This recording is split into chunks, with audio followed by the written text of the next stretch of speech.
Okay, let's get started. Today's study tip says, for the audio learners, use your phone to record the lecture and review it another time while stuck in traffic.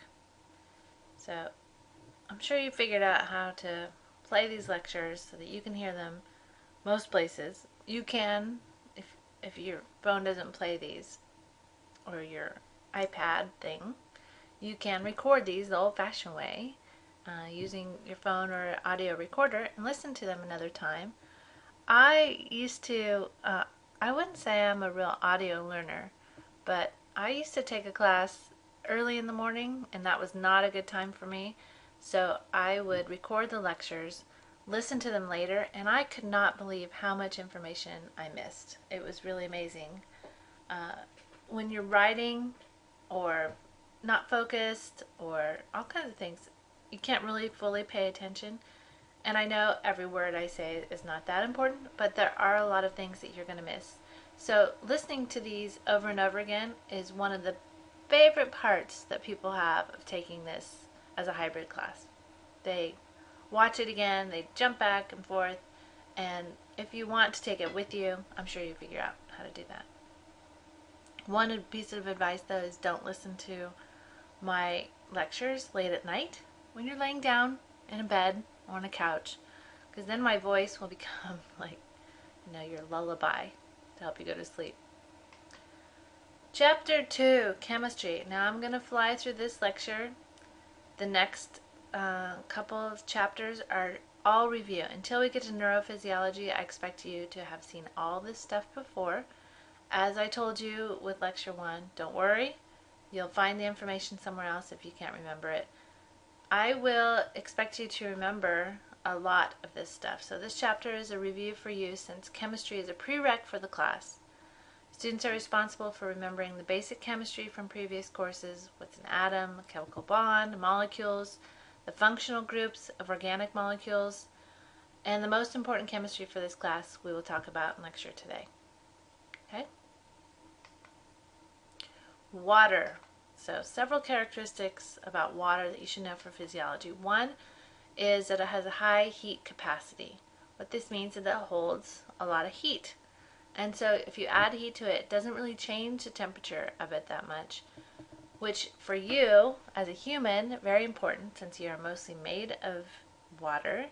Your body temperature doesn't fluctuate a lot, which is true for all animals and plants, right? Plants are made of water. So it's a great characteristic of this fluid, and it's perfect design to have us be made mostly of water. This is related to it. This is called the high latent heat of vaporization. So the latent heat of vaporization is how much energy or how many calories it takes to evaporate a water molecule. And it takes a lot to evaporate a water molecule compared to other liquids. And this is because the molecules are highly attracted to each other by hydrogen bonding. So I'll show you a picture of that in a second. This is also important that humans are made of water and that we don't dehydrate easily. I mean, you get dehydrated when you work out or if you're in the sun for a long time, but you can sit in the sun for a while and not shrivel up. And that's partly because of water and the high latent heat of vaporization. So this picture shows H2O on the left. So you already know this. There are two, let's see if I can find my pointer. Two sets of electrons right over here, which is why we draw on the left by the oxygen, which is why we draw the H2O with the two hydrogens pushed over to one side. Remember this? So that leaves the hydrogen slightly positively charged and the oxygen slightly negatively charged, although they are bonded together. When they dissociate, you get OH minus. How do you say this? OH minus. It's hydroxide, and then you have to say the minus part, so you say ion. Hydroxide ion, which is negatively charged, and this one is hydrogen ion, right? So if you take a look at the molecules together, they have this, the straight line, remember, connects the oxygen and the hydrogen when it's bonded. But this hydrogen bond is written as a dotted line because it's not permanently connected. And it does have a lot of strength even though we write it as a dotted line.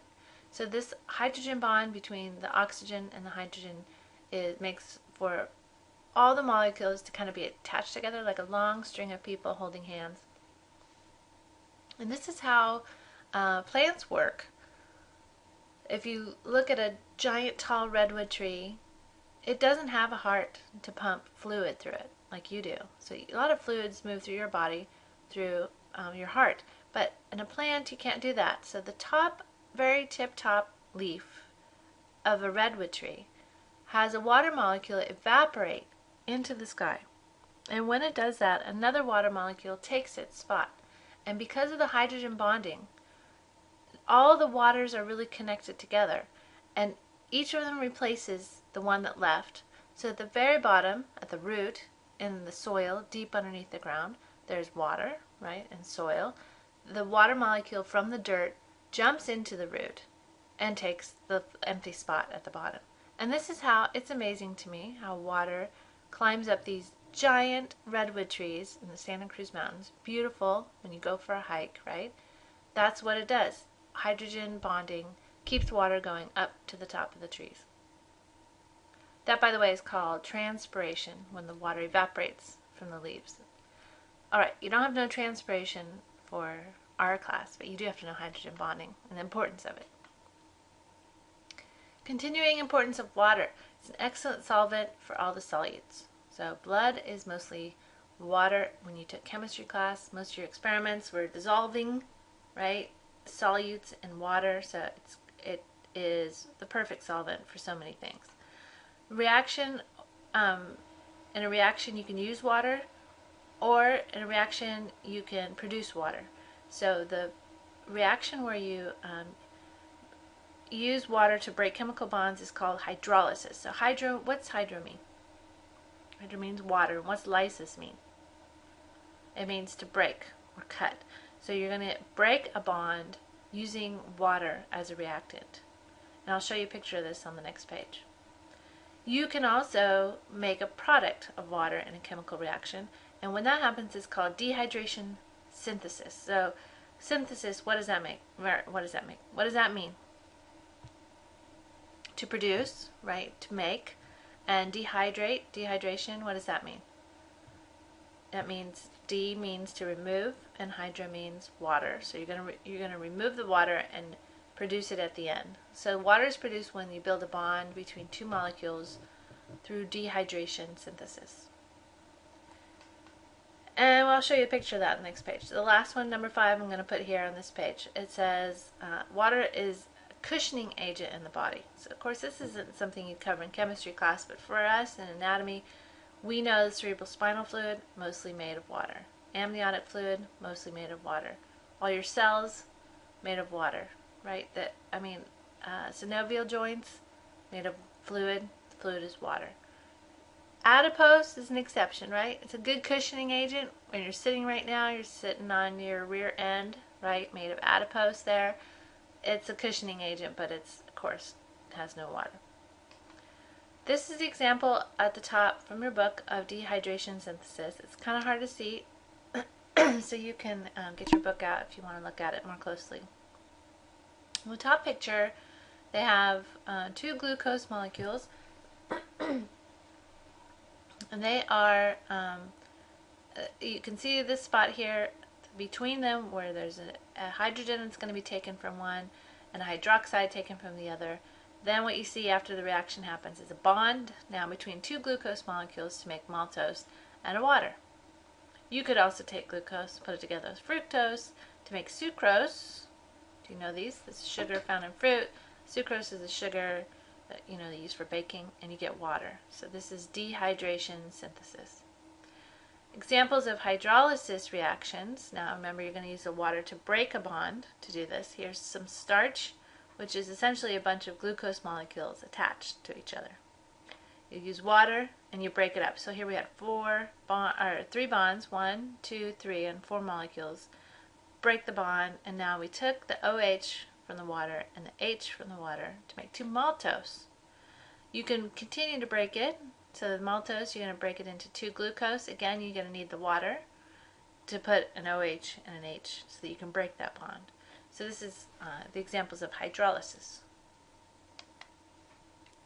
Okay, next topic is acids, bases, and salts. So this is also chemistry, learning about acids and bases. We're going to have a big lecture on this later in the semester. It's very important for those of you going into nursing. Acids and bases, a lot of people have imbalance of acids and bases, so that's why they end up in the hospital. Okay, so let's review this. Acids donate a hydrogen ion. So the example is HCl. It's a strong acid. When you add it to a solution, what happens to the pH? pH becomes obviously acidic, but does it go up or down? pH goes down. Bases accept a hydrogen. The example here is NaOH. It's a strong base. We say sodium hydroxide, right? The base accepts the hydrogens so that the number of hydrogens actually goes down. And what happens to the pH? The numbers of the pH scale. The pH goes up, becomes more basic, and the pH goes up. Now, we have in our bodies, and in chemistry class, you use buffers to prevent big changes in pH. A big change in pH would take your body out of homeostasis, right? So it's important that your body prevent dramatic changes in pH, so we are full of buffers. And when we get to the chapter on acid-base, we'll talk about buffers. If you take an acid and a base and switch them around, you get a salt. So this HCl is dangerous, right? You do make it. Your body makes HCl. Where does it make HCl? Right, in your stomach. What's the pH of your stomach? Like 2 to 3. So the HCl is dangerous, really. You can't have it in your body except for your stomach. The NaOH also toxic to you. But if you do the switch, by the way, there's a name for this switch in chemistry, where you take the H and the OH to make water, and the Na and the Cl to make salt. It's called a, 2 words, a double replacement. Yeah, do you remember that? Yeah, you liked chemistry, huh? Electrolytes, like NaCl, are molecules that you can put in water. They will dissociate.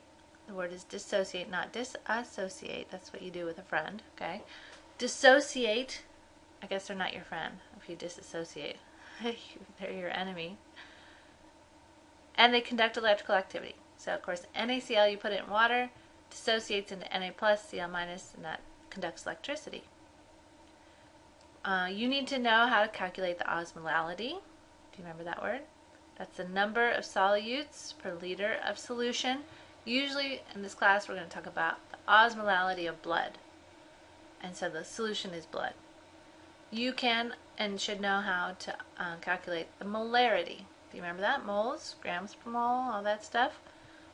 Molarity is the number of moles per liter of solution. So usually we talk about molarity and we talk about water. The solution is water. So if you don't remember how to do that stuff, you're going to refresh. And remember, as I told you, it's not a big deal. You just review the chemistry. You watch some videos online, whatever you like to watch, and get some tips on how to do this stuff again. Next, we're going to talk about carbohydrates, lipids, and proteins, and the parts that are important for this class. So the carbohydrates, there's a picture of potatoes. Okay, you know those are high in carbs. What other kind of foods can you think of that are high carbohydrates? Flour, bread, pasta, right? Besides potatoes. Everything that you can think of usually that's high in carbohydrates comes from plants. And they all have a C, an H, a carbon, hydrogen, and oxygen. The basic sugar with one ring is called a monosaccharide. What's mono mean? One. Saccharide has how many C's in saccharide? There's 2. So be sure you know how to spell this word. And I will tell you now, spelling is important for this class. And I take off points for spelling on the exam, the fill-in-the-blank section of the exam. Fill-in-the-blank were 2 points each. I take off a half a point for spelling. So if you're a terrible speller, you won't fail the class because of not spelling. But I need you to practice the spelling. You're all going off to do careers where you need to know how to spell these words so that you look like you know what you're talking about. Okay, so it's time to start practicing spelling. Glucose, galactose, ribose. So those are all types of monosaccharides. Here's a picture of glucose. The structure on the left is not really technically correct. I mean, it's true. It's 6 carbons, right? C6H12O6. Yeah, C6H12O6. But really it looks like this. It's a ring structure with the oxygen in the corner there like that. Let's see. Disaccharides, di means 2. So together they're connected with a bond like we saw in the previous picture.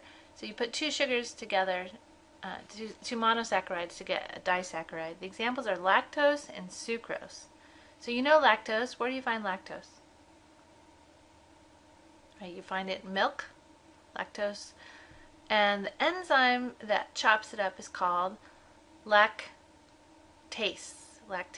So enzymes end in ASE. This is important for next time we'll talk about enzymes. We'll do an experiment. Usually the name of the enzyme tells you what it does. So lactase digests lactose. And when it digests it, it breaks that bond between the 2 sugars. Now, a lot of us don't have lactase anymore. As we grow older, it seems appropriate that we lose it, right? Because really, only small babies and young children should be getting milk. And of course, humans have evolved to raise animals, milk the animals, and drink the milk. And it's an awesome food, right? Milk is like, of course, the perfect food. But we aren't really designed to keep digesting it. And so a lot of you are missing the enzyme lactase. So when you have milk, it hurts your stomach. Of course, now they've learned to put lactase into products that they sell to you, like, what's that called? Do you know what that's called? It's called Lactaid. It's a product you can buy at the drugstore. And they even put it in milk so that this is crazy, when you buy the milk, it comes with the enzyme that digests the sugar so you can drink the milk. I mean, really. There's other ways to get calcium and protein and fats instead of milk. So you can start investigating those. I'm sure many of you have taken nutrition and know other ways to get all those important nutrients. And finally, sucrose. Sucrose is the one that we use for baking. That's what's in this picture, some sugar for baking. You'll hear me pause sometime to take a drink. So just, I'm sure you hear me swallow with this microphone. Just ignore that part. The sucrose is, it used to be real, we would get, well, do you know where sucrose, let me ask you. Sucrose, what plant do we get most of our sucrose from? And most people would think sugar cane, which was, of course, really high in sugar. I don't know if you've ever had sugar cane, but even if you just chew a little piece of it, it's totally sweet and juicy, and out comes the sucrose. But the problem is with sucrose coming from sugar cane is we don't produce it here in the United States. I mean, Hawaii was famous for that. And C and H sugar, it meant California and Hawaii, C and H. And we got a lot of sugar from Hawaii, from where they grow sugar cane. But sugar cane is not native to the United States, so it's really hard to grow here. You have to be in a tropical area. So instead we get a lot of our sugar from sugar beets, which we don't grow in California, but in the southern states they grow a lot of sugar beets. Polysaccharides are, poly means what? Poly means many. So you put together a bunch of saccharides, a bunch of sugars, and you get things like glycogen. I'll show you a picture of that. Starch, which of course you know, starchy foods like the potato, and cellulose, which your body can't use cellulose for energy, but you do need it in your body as fiber. So cellulose keeps, the structure of a plant cell wall, like celery, a lot of cellulose. That's salad. It's all fruits and vegetables. That stuff is good for your intestines to keep things moving along, and it lowers your chance of cancer and all those good things. Let me show you the picture of glycogen. Each of these pink things here in the picture, it looks like some kind of algae or something you'd find under the ocean. This is a bunch of glucose molecules all connected together. So if you look at the blow up here, it's glucose, glucose, glucose. And this, after you eat a meal, your body stores all these glucoses by putting a bond between them and storing them as glycogen. Two places, you should write this down, two places where we store liver. Write this down, sorry. Store glycogen. The liver, thank you, and skeletal muscle. So when you are hungry, a couple hours later, your body goes, oh, we need some sugar. Okay, let's go steal it from the glycogen that we built earlier today when we ate our lunch or ate our dinner. Okay, so this is how we store the sugar.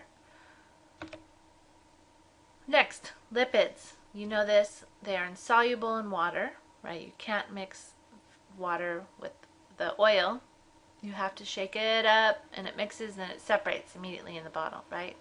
They are nonpolar, so they don't have an attraction to water. So we also call them hydrophobic. What's hydro mean? Water. Phobic means fearing. So the example that we give are fats and oils. Those are insoluble or hydrophobic. You can take take the body and look for simple lipids. This you would find in adipose tissue.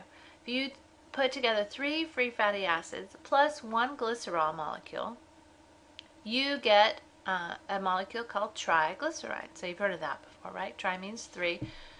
And that process is called dehydration synthesis. So let me show you the picture from your book. On the left, in purple, we have the glycerol, and they're highlighting the OHs. Then we have 1, 2, 3 fatty acids, each with the hydrogen at the end. We're going to steal those, and we're going to put a bond instead between them. So now we have 1, 2, 3 fatty acids attached to the glycerol. So this is a triglyceride. And because this was dehydration synthesis, we produce 3 waters at the end. Perfect example for you to see. Okay, so that's a triglyceride. If you look at a fatty acid, it has, this one is called palmitic acid. This one has every carbon full of hydrogen. So you see that? And this one at the end, what's that called? Do you remember the C double bond O, OH? That is called a carboxylic acid or a carboxyl group. Okay, do you remember these things? No? Not a problem. Start reading. But down here, this one here in linoleic acid, notice that the carbon here missing 2 hydrogens down at the bottom. This one missing, hydrogens missing. All these missing then means you have to put in a double bond, right? Because every carbon has how many bonds? 1, 2, 3, 4, right? So you have to have 4. 1, 2, 3, 4. This not fully saturated. This one fully saturated. So we call this a saturated fatty acid. And the one on the bottom we call an unsaturated fat. Yeah, so we have saturated and unsaturated fats. So the thing about these is, let's see if I can get my pointer working. Sorry. Let's see if I can do this. If you take a bunch of those saturated ones and you put them all together, where's my pen here?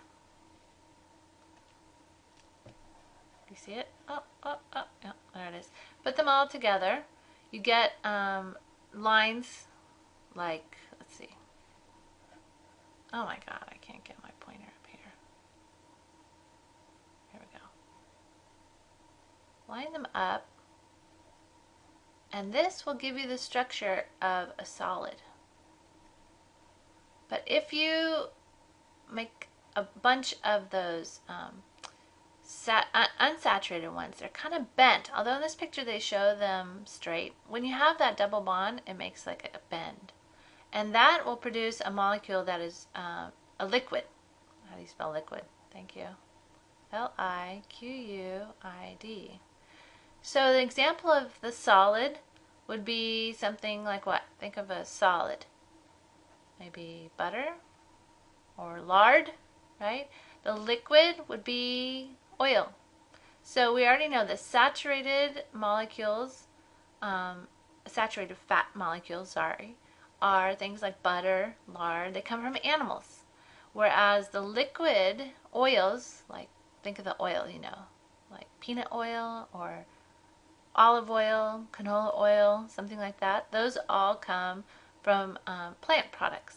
So you can get oils like from coconut that are like liquid and solid depending on temperature. But in general, let's say that saturated fats come from animal products, and we're told not to eat a lot of those. And it's true, you should not eat a lot, but you can eat butter, you can eat red meat, you can eat eggs. Feel free, because all those are very important fats for you to have in your diet. You can't just live your life on olive oil. It's not all the fats that your body needs, because you have to make triglycerides, you have to make all kinds of things. So it's important that you eat a variety of foods. I'm sure you take a nutrition class and probably discuss all this. They'll tell you that a diet high in saturated fats is dangerous for you. And it's true if you're just going to eat, McDonald's every day. But good butter on your toast, not a problem. This is a picture of the oleic acid on the left. It has a cis double bond. So you see that double bond right in the middle. Now, if you take this to the laboratory, you slam it with hydrogens and other things, you can make it straight. So the double bond I told you makes it curvy. Only in the laboratory can you get a trans double bond, and that makes it straight. So if you took oil and did this, it would make it a solid. And when I was a kid, that's what we did.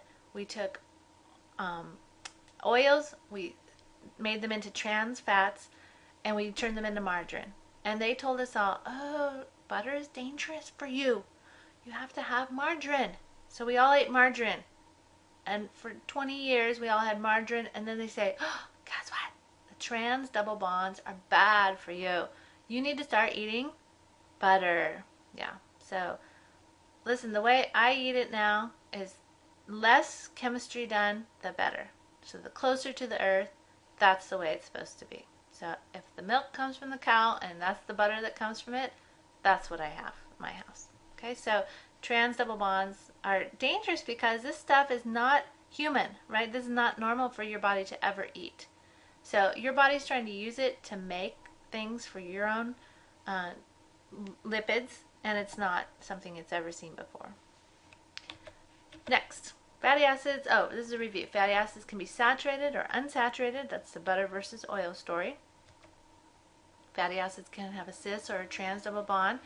Your book tells you stories about that. Trans are bad news, and of course, it's a marketing thing now, right? Like, our foods don't contain trans fatty acids. Yay! Start buying from us, okay?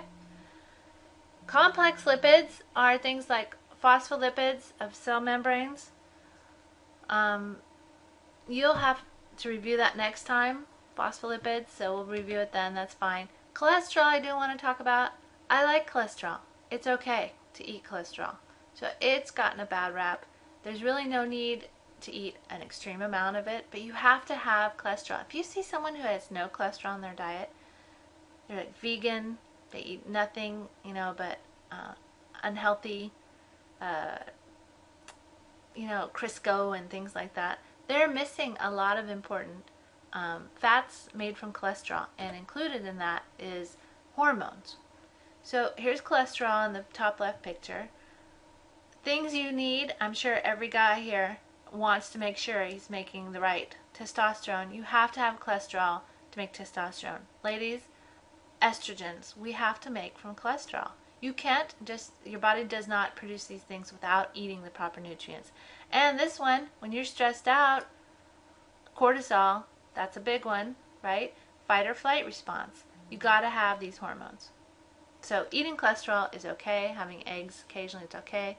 Overload on cholesterol, not such a good idea. And I will tell you, most people eat things that are low fat, non-fat. They taste awful, and the only reason they taste good is because they add what to them? What do they add to make all that non-fat yogurt taste good? Sugar, that's right. Start reading the labels, see how much sugar you got. Fun fact, vanilla is the top ice cream flavor in the United States, followed by chocolate, vanilla chocolate, fruit, and cookies and cream. Did you know that? How many of you like Vanilla, number one. I know, a lot of you do. 25% of Baskin-Robbins, or 31 flavors it's called, is ice cream are for plain vanilla. And waste from Ben & Jerry's ice cream company was supposedly given to local farmers in Vermont to feed their hogs. It is said that the hogs don't particularly care for the mint Oreo. Okay, so these fun facts are just that, fun. You don't have to memorize them for the test, okay?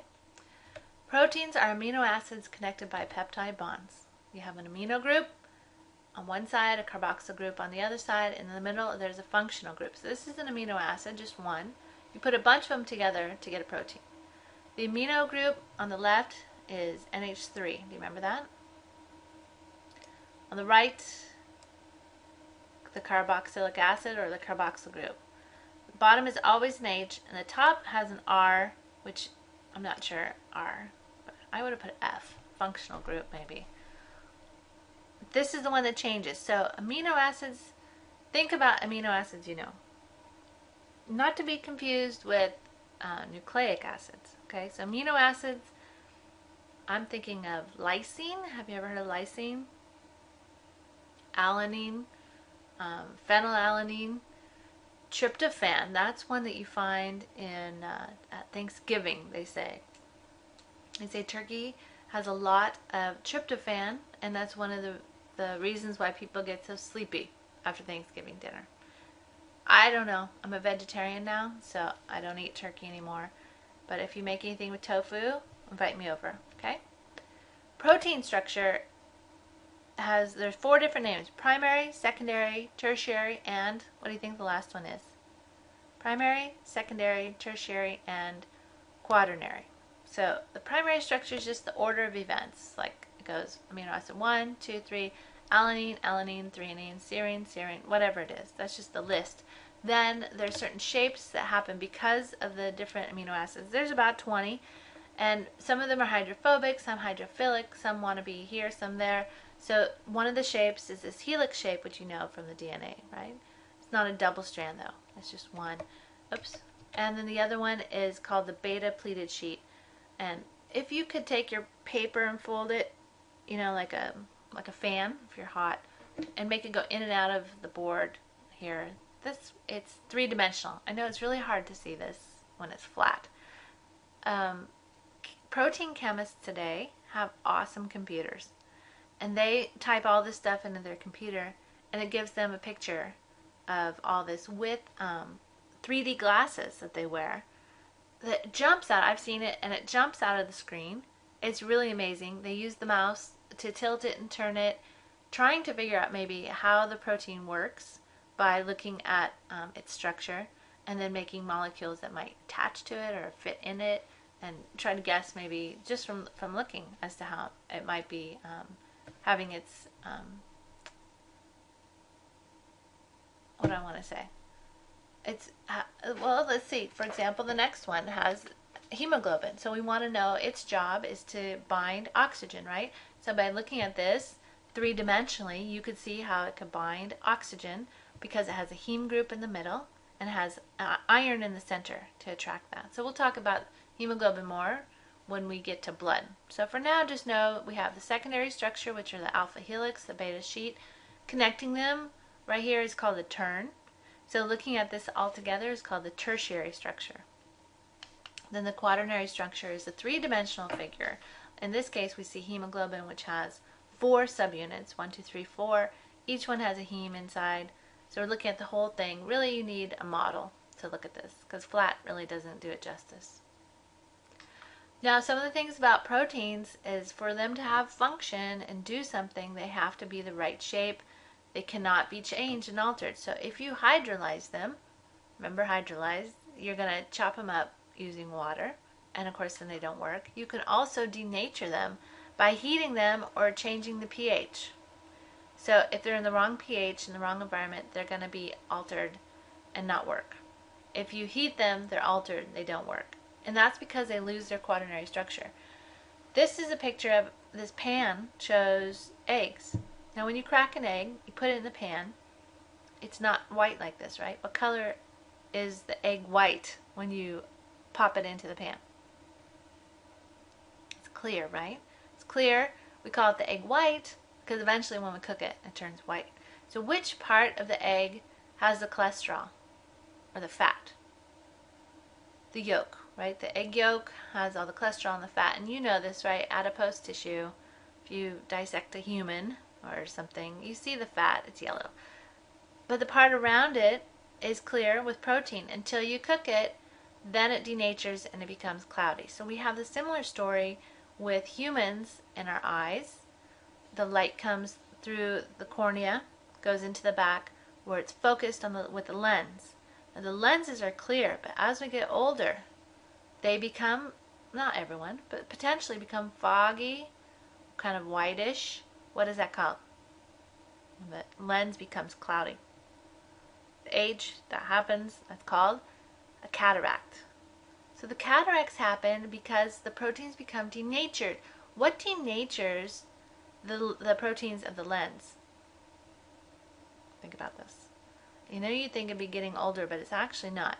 What happens as we age, though, is we get more and more exposure to outside, and we get more UV light coming into our eyes, denaturing the cornea, denaturing the lens. And so you have had people tell you to wear sunglasses, and all your sunglasses come with UVA and UVB protection, and that's because people who are your great-grandparents and people in the 80s, 70s, 90s, a lot of them are having cataract problems, not able to see because they didn't protect their eyes. Okay, so it's very important that you wear protection over your eyes. A lot of you don't. I know you forget your sunglasses. Try to remember. You're doing it to save it so that you don't have to have surgery. They do replace lenses, though, with cataract surgery. A lot of people do it successfully, but I mean, hey, you don't want to have that done. Nucleic acids we're going to review during lab, so I'll let that topic go now. And the last thing I want to talk to you about is ATP. So I know you've seen this, you saw this in general bio and anatomy and micro. Some of you have taken micro, but let's review the ATP, adenosine triphosphate. This 1, 2, 3 phosphates. Notice phosphates are negatively charged, right? How do the oxygens feel about each other? How do negatives feel about negatives? Do they like or repel? They repel, right? So we have this bond here that's shown as a squiggle line. Do you see the squiggle here? Which is showing like that the bond is like volatile. It wants to be broken because of the negative charges being repelled against each other. So when the bond breaks, energy is released, and you get that energy is used to do work in the body, maybe to pump something, or for a muscle to contract, or for a gland to do something, or move ions, all kinds of stuff you need ATP for. Then you have ADP. What does D stand for? Di, right? Adenosine diphosphate. And then you go to the mitochondria and put it back on. So in the mitochondria, that's what we'll review in a couple lectures.